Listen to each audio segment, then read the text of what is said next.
Times are tough, and for the car industry, they're frankly tougher than most. It's been stuck in a period of stuttering, uncertain transition ever since the big EV push kicked off less than a decade ago. Massive investments, even bigger losses, plant closures, and brand new supply chains have left the whole business in a fluster. So it's no surprise that pundits have been predicting the demise of some legacy marques for years. Shocking? Maybe, but don't forget, we've already lost brands such as Saab, Rover, Pontiac, Holden, and Daewoo. Remember them? So it's hardly without precedent. So for sure, right now, some of the most famous names, maybe even your favorite ones, are teetering on the edge of the abyss. Truth is, some might not even make it to the end of the decade. In fact, as soon as next year in 2026, we could see a few of them consigned to the history books. I'll reveal which brands are most at risk of becoming museum relics right after this. And trust me, you'll want to be sitting down for this. A brown car guy.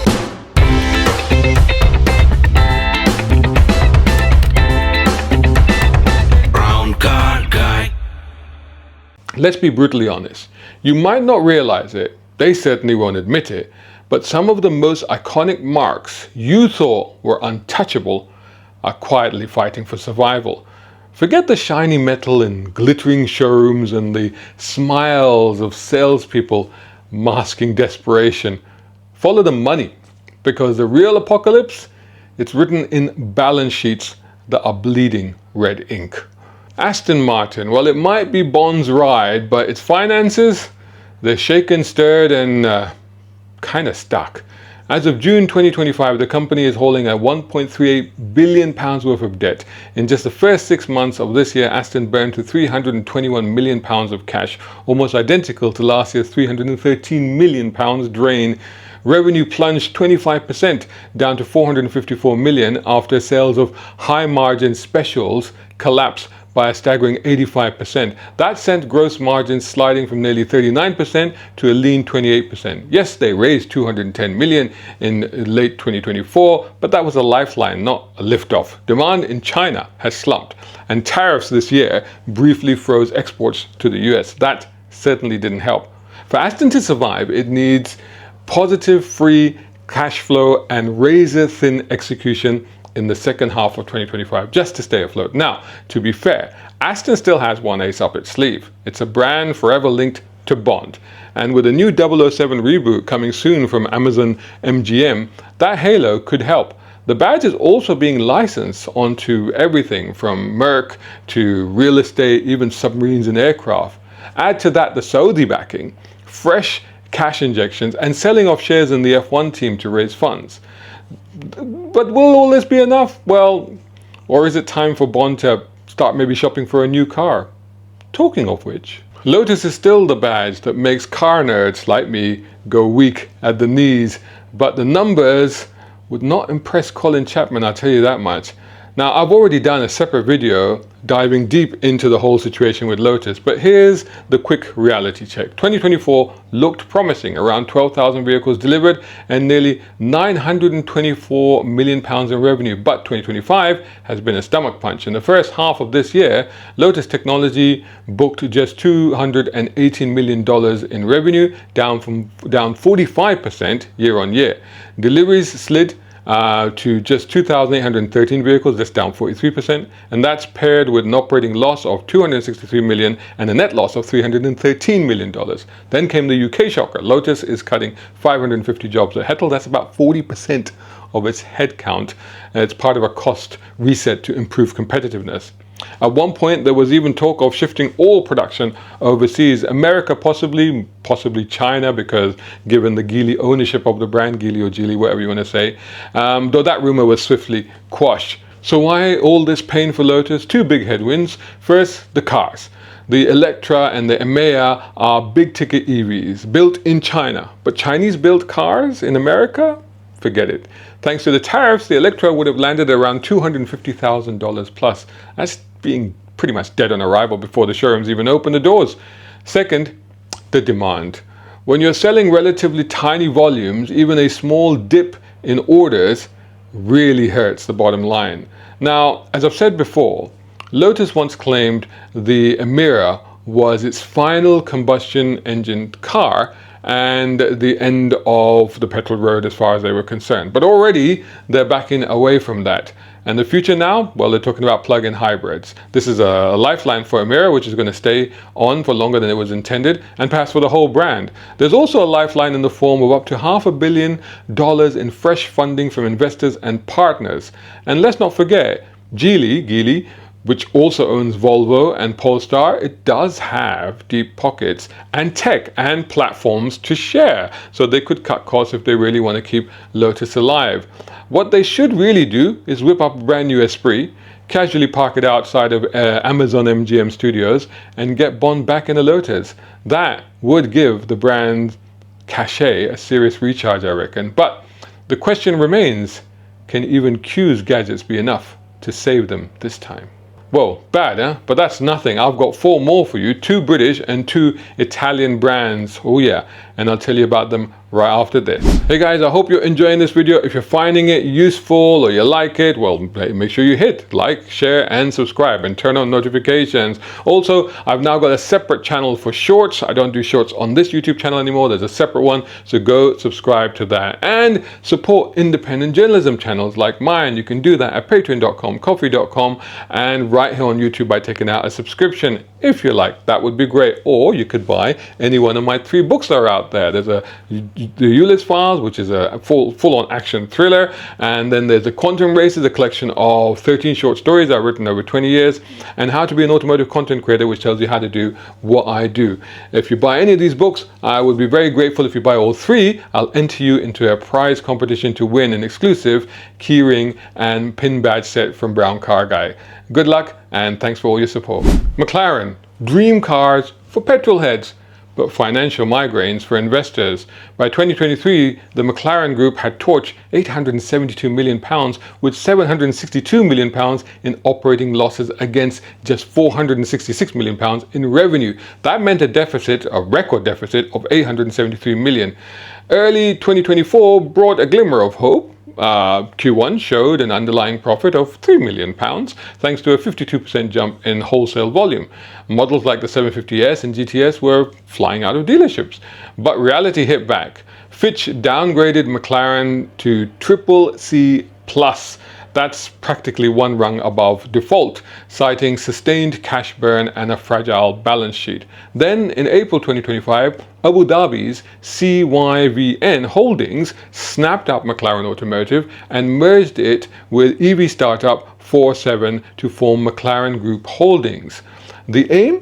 Broaden the lineup beyond the supercars, so SUVs, EVs, maybe even some crossovers, while keeping the sports car production intact in here in the UK.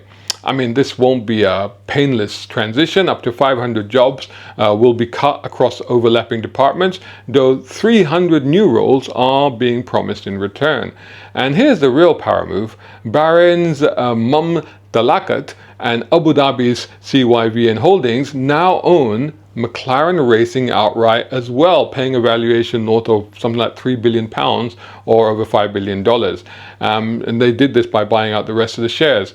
Now, the legendary racing team, fresh from the 2024 Constructors title, and the automotive division are together rebooting with EVs and this sovereign wealth fund backing, all sitting under one roof.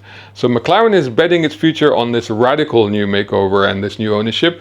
And will the racing success, the EV tech, and all of these things transform this and keep it alive? Well, you know what? Keep your fingers crossed. Maserati, the trident badge that once stood for Italian style and sophistication. Now it's more like a fork stuck in the corporate toaster. And things are shorting out fast.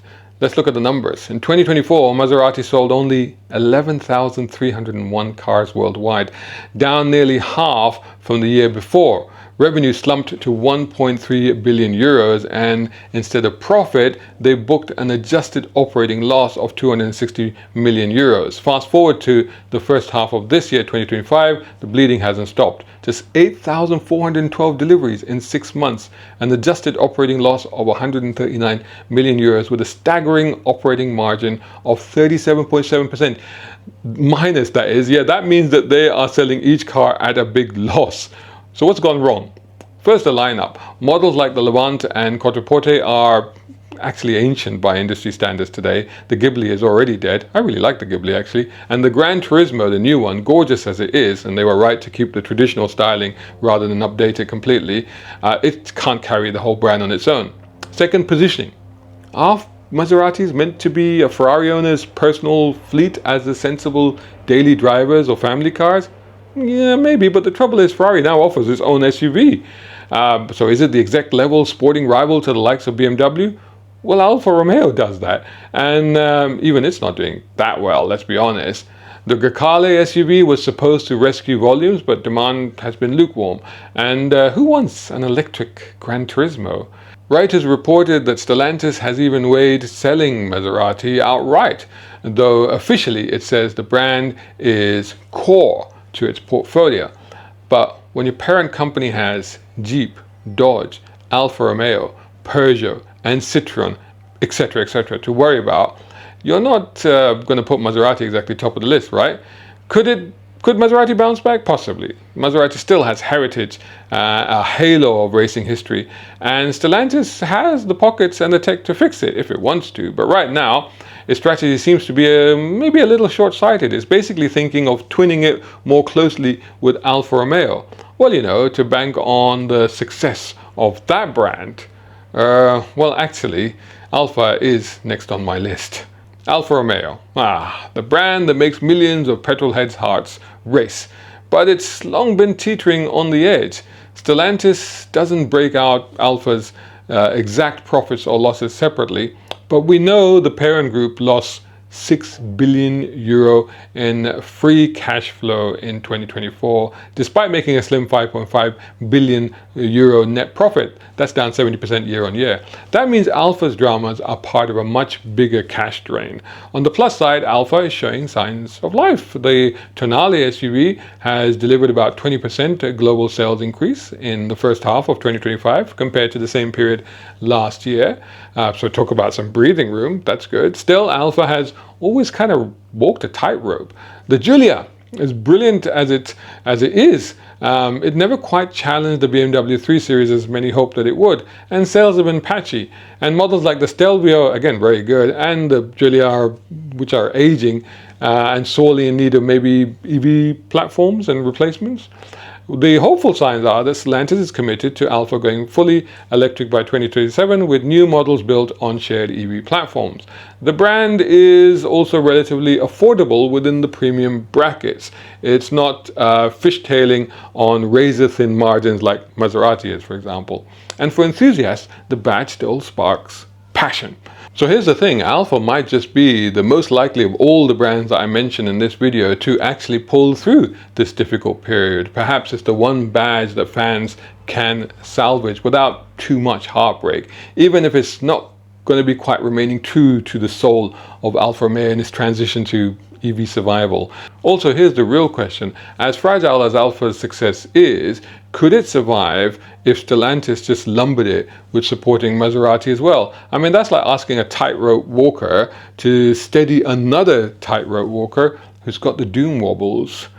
Enthusiasts may breathe a sigh of relief, though, because there might just be life left in Alfa, even if they don't quite recognize it as the brand that they originally fell in love with. But balancing that with Maserati around its neck, that remains to be seen. It's the ultimate cliffhanger, I suppose. And finally, Jaguar. Well, I've done another video on the recent turmoils of this iconic brand, but let's be blunt.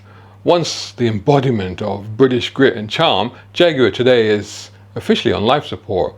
In April 2025, European sales collapsed by 97.5%, just 49 cars sold, down from nearly 2,000 the year before. Year to date, European volume was off more than 75%, and global sales for 2024-2025 period slumped to 26,862 units. That's an 85% collapse since 2018. And JLR, the group's wider numbers for April to June 2025 weren't much better. Revenue slid 9% to £6.6 billion and profit before tax halved, down 49% to £351 million. Jaguar's contribution, pretty much a black hole. Now, to be fair, Jaguar did announce a kind of sabbatical, a deliberate pause to gear up for an all-electric relaunch in 2026-2027. On the ground, that meant halting new Jaguar sales in the UK, axing nearly every petrol models except the F-Pace, and announcing up to 500 job cuts. And just when things couldn't get any worse for them, just now on 2nd of September, and it's an ongoing situation, a major cyber attack has crippled JLR's global systems. Production has stopped and dealers can't even register new cars. And this is all in one of the busiest periods of time with the September plate change happening.